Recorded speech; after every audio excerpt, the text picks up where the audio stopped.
Kasih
orang Sama. Semangat Ya. ya. Itu sampaikan. Selamat Tuhan Yesus supaya rahmatnya selalu paruh tiap hari. Untuk itu mari kita ucapkan syukur ya. Kita persembahkan yang terbaik buat Tuhan. Mari kita ucapkan betapa hati berterima kasih karena semua kebaikan buat kita ya. Kita sehat sampai hari ini karena kemurahan Tuhan ya saudara. Kita kuat, kita cukup berkat, kita semangat sampai hari ini semua karena kemurahan Tuhan ya. Selamat Tuhan. Betapa hatiku.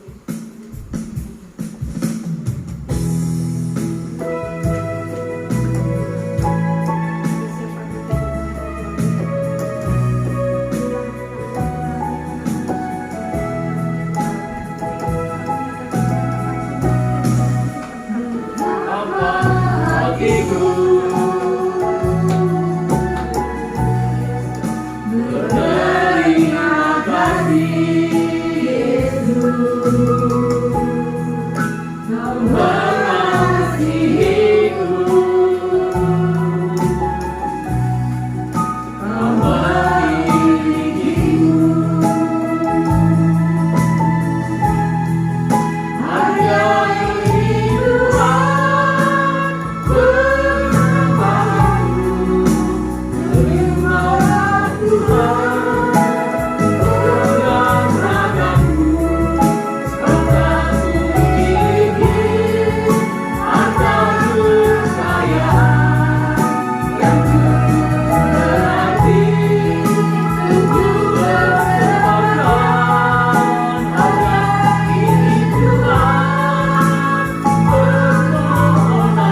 Tuhan sudah pimpin kami dalam segala aktivitas kami, di dalam segala kehidupan kami. Tuhan sudah memberkati kami, bukan hanya berkat jasmani saja, tapi berkat rohani itu yang sudah kami miliki. Terima kasih Bapa, Engkau masih mempersatukan kami umat-umat Tuhan yang ada di MP ini dalam satu kasih Tuhan. Kami mau saling mengasihi satu dengan yang lain Tuhan. Tiba saatnya kami akan mendengarkan firman-Mu. Berapi hamba-Mu yang Engkau sudah persiapkan menyampaikan kebenaran firman-Mu. Dalam firman Tuhan yang disampaikan oleh hamba-Mu memberkati kami, membangun iman kami, percaya kami kepada Tuhan. Nanti kalau semua mau belajar, saya tidak menyangka gitu, aduh takut saya, bisa juga gitu. Nanti ada pelajaran bertumbuh. Haleluya. Makin bertumbuh. Amin. Di Surabaya juga di kakaknya di gereja. Makin hari makin bertumbuh, makin hari makin berkenan kepada Tuhan. Amin. Itulah Tuhan yang Tuhan inginkan. Supaya kita semua menjadi berkat buat kita semua. Puji Tuhan, saudara kasih Tuhan. Sebelumnya saya akan banyak terima kasih atas dukungan dan motivasi buat semua anak-anak Tuhan yang ada di tempat ini. Ya, dimana Tuhan telah panggil ibu saya yang tidak pernah saya rancangkan. Kalau saya rencanakan, Tuhan tunggal aja lah. Kalau bisa Agustus. Saya minta memang kita sama Tuhan. Tuhan kalau Tuhan izinkan ibu panggil bulan Agustus. Kenapa alasannya? Bulan Agustus ibu panggil itu pas musim madu. Nanti saya kalau bisa ke sana pulang bisa membawa madu. Itu tujuan saya. Nanti bisa oleh-oleh anak-anak Tuhan. Tapi itu rencana saya. Rencana Tuhan lain. Nah, rencana Tuhan maunya kok baru saja saya baru pulang dari sana. 3 minggu saya pulang dari Kupang, tahu Tuhan panggil. Saya bingung mencari tiket karena mepet kan, mau nggak mau harus saya terbang ke sana. Saya katakan saya nggak usah datang. Biaya besar. Baru aja 3 minggu saya pulang dari Kupang. Enggak. Kamu anak satu-satunya, jadi harus datang. Apa kata orang nanti? 2,5 lumayan. Dari kasih Tuhan. Dan oke lah kita ambil Garuda. Terpaksa kita ambil Garuda. Sebenarnya sebelum berangkat ke sana saya udah pikiran sama mamanya Arwah ribut duluan. Biasa kan mamanya Arwah berangkat sudah Tuhan pasti sediakan. Saya hitung-hitungan. Ini uang bayar kuliah segini. Ini lo banyak sekali pengeluaran saya bilang. Ini baru saja kita keluar biaya yang cukup banyak. Pulang pergi harus tinggal ini. Nah sudah dikasih Tuhan baik, Tuhan cukupkan semua. Acara pemakaman berjalan dengan lancar. Saya tahu keluarga saya tidak melibatkan saya di dalam semua pembicaraan biaya anggaran itu. Dia pikir saya hamba Tuhan tidak akan mungkin uang mampu untuk membantu biaya itu. Karena dengan hamba Tuhan yang kecil. Nah adik saya, ibu saya kata, udah mas diam aja, nggak usah ikut-ikutan. Ya sudah, diam aja. Tapi begitu totalan, semua habis 20 juta, belum termasuk yang terop-terop, yang sewa-sewa kursi. Sebab yang hadir pemakaman ada 400 orang. Kita kasih makan semua nasi kotak, 400 kotak. Mohon 20 juta pun. Boleh Pak, karena dia total kurang uangnya. Dipanggillah saya. Anak laki-laki harus memberi iuran katanya. Wah, katanya suruh diem. Saya diem aja. Tapi mamanya aku udah siapkan semua. Sebelum berangkat kasih ini ATM, BCA. Kalau ada apa-apa kamu jangan sampai dipermalukan di sana sama anak laki. Saya bawa BCA, dikasih BCA. Rupanya di Kupang nggak ada BCA. Susah sekali. Adanya cuma BRI, BRI, Bank NTT. Saya putar di sana. Saya nggak ada M-banking. Ya sudah. Ambil terminal ATM bersama. Gimana? Udah saya kasih 2 juta aja. Saya mampu saya 2 juta. Padahal pikiran saya di ATM cuma 1.800.000. Aduh, nanti pulang gimana? Saya kata enggak. Udah pikiran gitu sebenarnya. Langsung sore, pokoknya harus ada. Sore ini gimana? Ada telepon pada ini. Siap kasih aja sudah. Oke. Saya cari di situ, saudara kasih Tuhan. Itu saya lihat saldo, kaget. Pertama cuma 1.800.000 tinggal di ATM saya. Di situ bisa menyampai 3 juta. Gimana saya pikir? ada uang nyasar di situ. Udah saya ambil 2 juta, ini saya bayar, bukti sekarang Tuhan baik. Sudah dikasih Tuhan. Memang Allah turut bekerja dalam sesuatu untuk mendatangkan kebaikan. Tuhan tidak permalukan saya, dan pulang kembali pun saya katakan, jangan pulang dulu, saya pulang pokoknya, nggak lama-lama. Terlalu sering di Kupang, saya nggak ada oleh apa-apa, karena beli ikan, angin kencang, padahal ada panggilan teman-teman suruh melayani di Rote, ada panggilan, tapi enggak, saya ambil cepat pulang, karena ada kebutuhan yang sangat mendesak. Yang musda Selasa kemarin sudah dikasih Tuhan itu baik.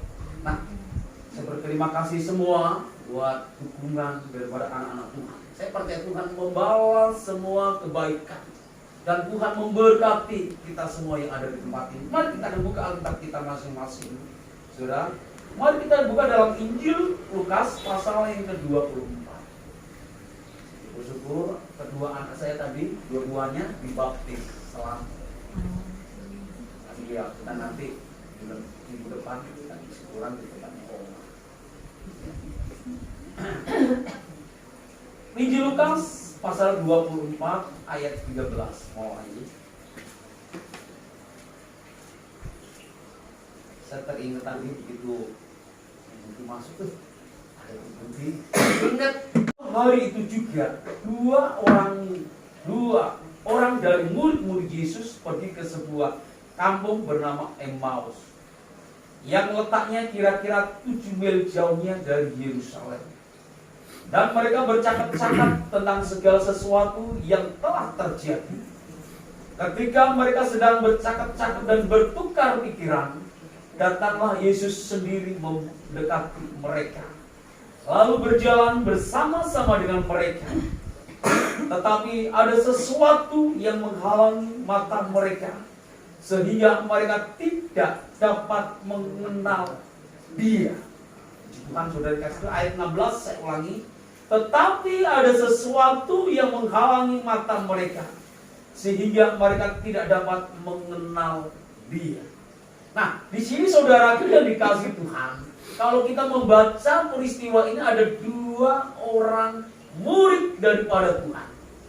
2 orang murid ini tidak kenal 1-2 hari bersama dengan Yesus. Tetapi kedua murid ini sudah berhari-hari, sudah bertahun-tahun selalu bersama-sama dengan Yesus. Dia tahu siapa itu Yesus. Tetapi ketika ada menghadapi suatu problema, masalah di dalam kehidupan mereka, dalam pelayanan kedua murid ini, mereka tidak mengenal Yesus. Ada sesuatu yang menyebabkan dia tidak kenal Yesus.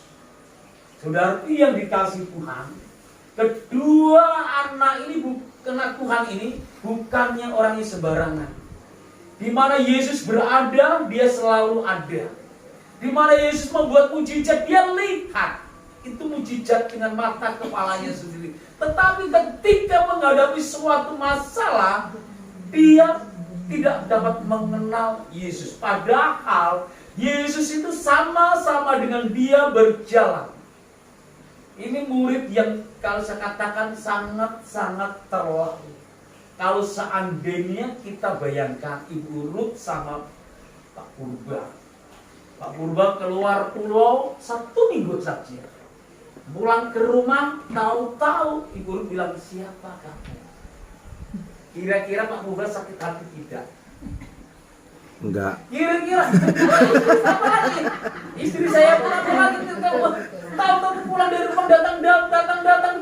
Loh, siapa kamu? Siapa kamu? Aku enggak kenal, ya ampun. Orang ini bagaimana? Sudah sekian 1-2 hari aja kita lihat orang itu pas. Oh itu ya. Paling enggak kita mengerti mukanya. Mengenal muka orang itu. Enggak lupa namanya tapi kenal mukanya. Saya tidak tahu namanya Bu Suryadi pada waktu bertahun baru kenalnya, tahunya baru beberapa selama ada di sini ya. Tahu saya cuma namanya Bu Suryadi, nama aslinya sih nggak tahu. Nah, tapi kita lihat, oh ini Ibu Suryadi, ini Ibu Suryadi yang keperluan orangnya seperti ini. Ini lucu dan aneh orang ini. Murid ini ketika berjalan bersama Yesus bersama-sama mereka, dibilang dia tidak tahu. Karena ada sesuatu yang menutupi mata mereka. Apakah sesuatu ini? Sesuatu yang menutupi mata mereka yang pertama kali, yaitu orang ini merasa kecewa. Kalau kita lihat di ayat-ayat sebelumnya, dia mengatakan, bukankah engkau orang yang pertama kali datang di tempat ini? Yesus itu yang kami harapkan menjadi penolongku, menjadi penolong untuk membebaskan bangsa Israel dari jajahan orang Romawi. Tetapi dia yang berkuasa, yang saya lihat dengan mata kepala sendiri, orang sakit sembuh, orang buta bisa melihat, orang mati bisa dibangkit, ternyata dia sudah mati. Jadi aku kecewa tidak bisa melihat lagi di mana lagi pengganti daripada Yesus. Tidak ada lagi. Maka daripada itu kekecewaan terjadi di dalam diri kita. Setelah orang ini kecewa, dia pergilah untuk menghibur dirinya ke sebuah jalan yang bernama Emmaus. Emmaus artinya air hangat atau air panas. Pergi rekreasi untuk refreshing. Seperti Budi, Bu Suryati pergi refreshing ke Terawas, enak, menghilangkan susah, menghilangkan beban. Selama di sana ketawa adanya, nggak ada di sana. Oh, pas sama-sama rekreasi, nangis, nggak ada. Lupa, lepas semua. Masalah beban terlepas. Katanya, sekarang saya sudah bebas di sana. Walaupun cuma lihat hanya tanaman padi, sawah, dengan itu bayar lagi dari situ, tapi senang. Naik kereta, lupa semua. Walaupun naik, dengan mamanya air pas naik itu udah teriak-teriak. Wah, sekarang ibu-ibu memang kalau gitu, suaranya lebih kencang daripada keretanya. Saudara tingkas Tuhan. Nah, selesai itu dihibur lagi dengan air terjun indah. Air terjun dingin, seperti daerah Terawas apalagi. Saudara tingkas Tuhan.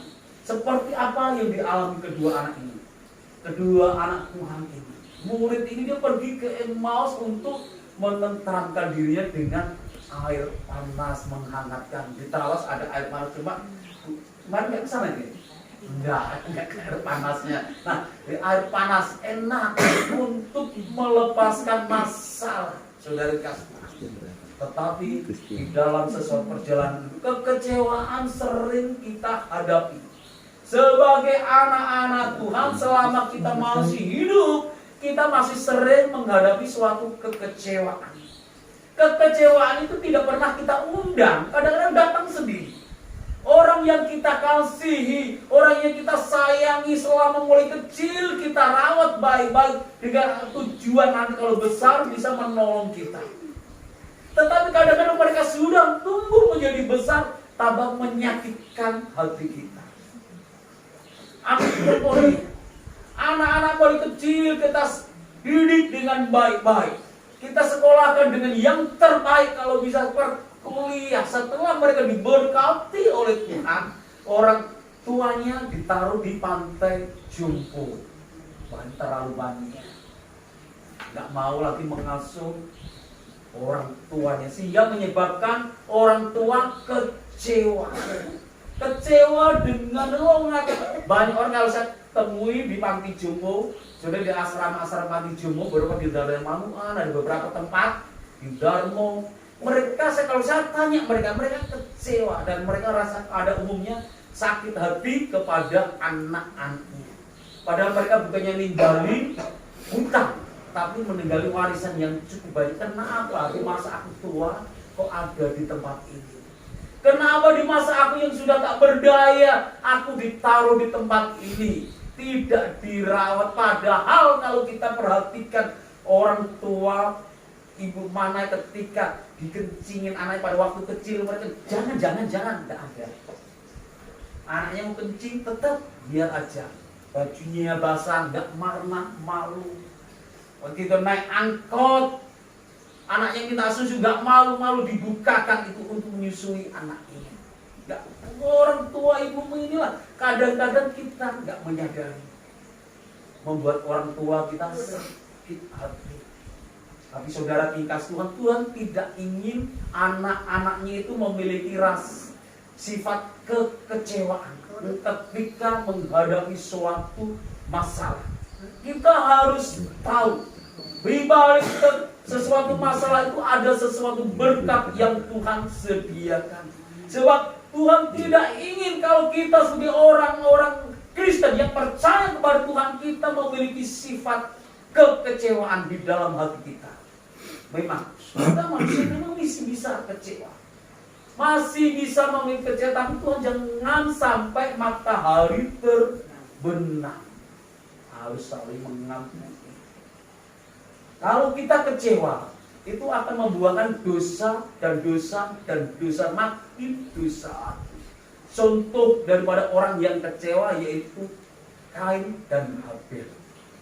Kain yang paling kecewa karena dua orang ini mempersembahkan persembahan kepada Tuhan, tapi persembahan dari Habel yang diterima oleh Tuhan dan Kain tidak diterima. Nah, karena persembahan tidak diterima oleh Tuhan, maka dia memiliki kecewa. Kenapa Tuhan persembahan tidak diterima sedangkan adikku diterima oleh Tuhan? Dia kecewa berat, dan karena dia memiliki kecewa, timbullah dosa yang pertama, yaitu kebencian. Setelah dia kecewa kepada Tuhan, dia benci kepada adiknya yang bernama Habel. Nah, setelah dia benci dan benci terus, malah kebencian ini melahirkan sesuatu hak kebohongan. Ketika itu Tuhan tanya, Kain, di manakah adikmu? Apakah aku menjaga adikku? Dia bohong kepada Tuhan. Kadang-kadang pun kita juga terjadi di dalam kehidupan anak-anak Tuhan. Ketika kita menghadapi suatu masalah, kita kecewa, Tuhan kenapa masalah ini tidak kunjung datang? Masalah ini selalu ada, satu belum selesai, timbul masalah yang lain, dan kita kecewa kepada Tuhan. Nah, setelah kita kecewa kepada Tuhan, kita nggak mau datang kepada Tuhan, dan kita benci dengan anak-anak Tuhan. Ketika anak-anak Tuhan datang membesuk kita mau menutup diri, kita ada kebencian. Nah, setelah kebencian lama-lama melahirkan sifat yang sangat dibenci oleh Tuhan, lahirlah pembunuhan. Terjadi pembunuhan. Habel dibunuh oleh Kain gara-gara kecewa. Maka daripada itu Yesus datang kepada kedua murid ini untuk mengobati.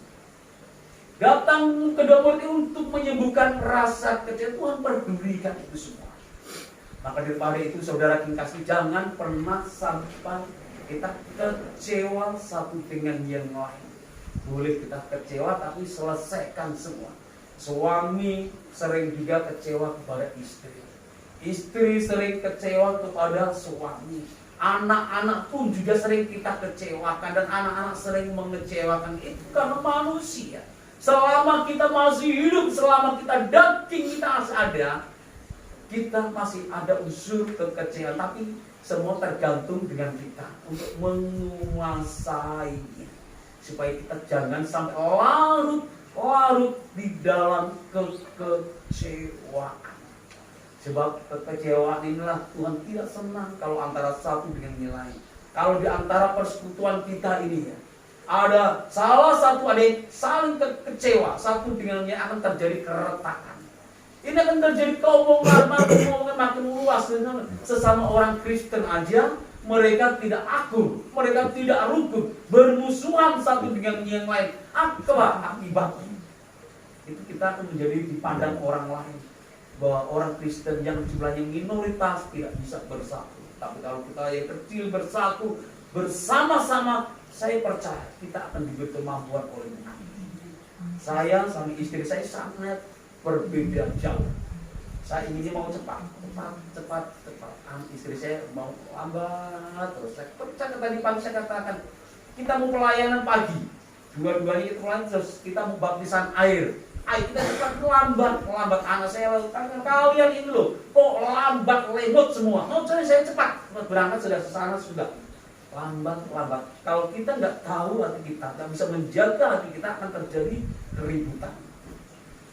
Kemarin pun malam-malam kami suami istri mempermasalahkan anak orang lain. Kalau anak sendiri itu nggak ada lah ya. Ini anak orang lain. Satu dengan yang lain. Nah, istri kan, anaknya teman ini masuk di SMA Semen. Saya kata, enggak, dia di SMA Petro. Semen, Petro, ribut kami berdua. Nah, gara-gara, ini anak orang lain loh kita ributkan. Nah, akhirnya bukti, ya ditelepon dia. Ditelepon, ternyata masuk SMA Semen. Nah, saya ingat, kamu kan ngotot aja, ngeyel aja. Nah, saudara tingkas Tuhan, kadang-kadang terjadi ini, pergeseran itu terjadi, tapi jangan sampai menimbulkan kekecewaan. Kita baru terus sebagainya. Jangan, Tuhan tidak ingin di antara kita ada mengalami kekecewaan, memang manusia. Tapi cepat selesaikan. Bukan hanya kekecewaan yang menutupi anak Tuhan ini. Murid-murid ini bukan hanya kekecewaan yang menutupi dia, tetapi yang Tuhan katakan kepada dia bahwa mereka adalah orang yang lamban berpikir. Yesus katakan, hai kamu orang bodoh yang lamban berpikir. Kalau dibaca ayat-ayat selanjutnya, nah saudara tingkas Tuhan, ini bodoh bukan bodoh IQ-nya, tapi dia lamban untuk mengerti firman Tuhan. Murid-murid Tuhan udah katakan Yesus itu sudah bangkit loh, sudah menampakkan diri di sana bersama dengan murid-murid yang lain, tapi kedua murid ini tidak mungkin orang mati itu bisa bangkit. Padahal Yesus sudah ajar mereka, murid-murid sudah kasih tahu, dia tidak peduli. Lamban untuk mengerti firman Tuhan. Lamban tidak mengerti apa yang Tuhan inginkan. Dia harus tahu selama Yesus ada bersama mereka, Tuhan Yesus ajarkan anak manusia itu harus mati dan bangkit pada hari ketiga. Jadi dia tidak mengerti tentang kebangkitan daripada Tuhan. Saudara, kadang-kadang kita anak-anak Tuhan hanya sekedar mengerti Yesus itu Tuhan, tapi hanya sekedar di KTP-nya di orang Kristen. Tidak setia. Tuhan inginkan supaya anak-anak Tuhan itu setia kepada Tuhan, mencari Tuhan, mengutamakan Tuhan di dalam segala sesuatu. Kalau kita mengutamakan Tuhan, jerilah kita tidak sia-sia. Jerih payah kita Tuhan perhitungkan, Tuhan hitung dan Tuhan akan balas semua. Tuhan akan memberi yang terbaik kepada kita semua. Percaya, Tuhan tidak pernah memberikan segala sesuatu yang tidak atau merugikan kita semua, tetapi Tuhan memberikan yang terbaik kepada kita semua. Nah, kalau kita baca saudara ringkas Tuhan di dalam Roma ayat pasal 8 ayat yang ke-28. Tadi ayat Mas kita baca Roma 8 ayat 28. Kita tahu sekarang bahwa Allah turut bekerja dalam segala sesuatu untuk mendatangkan kebaikan bagi mereka yang mengasihi Dia, yaitu bagi mereka yang terpanggil sesuai dengan rencana Allah. Nah, di sini ayat ini tadi sudah saya singgung terus, Pak Budi pun sudah singgung terus. Kita tahu sekarang bahwa Allah turut bekerja dalam segala sesuatu untuk mendatangkan kebaikan bagi mereka yang mengasihi Dia. Allah bekerja dalam segala sesuatu itu bagi yang mengasihi Dia, untuk mendatangkan kebaikan, bukan mendatangkan kecelakaan, tapi untuk orang yang mengasihi Dia. Kadang-kadang kita sudah punya rencana yang terbaik. Kadang-kadang sudah kita pikirkan jalan yang menuju yang terbaik. Tapi kadang-kadang Tuhan kata, ini belum baik menurut aku. Menurut aku kamu harus begini. Kadang-kadang kita dibawa oleh Tuhan tidak sesuai dengan rencana kita, dibawa sampai jatuh kepada sesuatu di padang belantara yang tidak bisa kita bayangkan. Kadang-kadang kita berat untuk melangkah menghadapi masalah. Kadang-kadang kita berat, Tuhan kenapa saya berat sekali pergumulan hidupku. Nah, kita hadapi hari lepas hari, tetapi ingat, Tuhan membuat segala sesuatu indah pada waktunya, asal kita tidak menjadi tawar. Tetaplah mengasihi Dia. Di sini ada jangka waktunya. Kalau Tuhan dalam segala melakukan segala sesuatu itu tidak instan. Waktunya Dia tidak tahu. Yang tahu hanya Tuhan. Kita tidak mengetahui berapa lama waktu Tuhan. Tapi kita percaya dalam penantian itu kita tetap setia dan setia dan setia terus, makin hari makin setia kepada Tuhan. Disitulah mujizat akan dinyatakan. Saudara, di saat-saat yang indah ini, di malam yang indah, di petang yang indah ini, Tuhan akan memberikan segala sesuatu yang indah kepada kita. Asal kita setia. Di mana kedua murid ini, setelah dia menghadapi sesuatu, dia disitulah dibersihkan. Setelah disucikan oleh Tuhan dengan firman Tuhan dan perjamuan suci di situ, dua orang ini mulailah mata terbuka. Ada mujizat ini. Ada kuasa Allah nyata dalam kehidupan mereka. Mungkin di saat-saat ini kita tidak tahu apa yang terjadi dalam kehidupan kita. Kita percaya Yesus baik dan teramat baik bagi kita semua. Yesus tidak pernah membiarkan kita seorang diri. Tuhan firman Tuhan kita bisa panjang lebarkan pada kesempatan yang kita percaya Yesus baik dan teramat baik bagi kita. Segala sesuatu indah pada waktu. Mari kita nyanyikan pujian kepada Tuhan.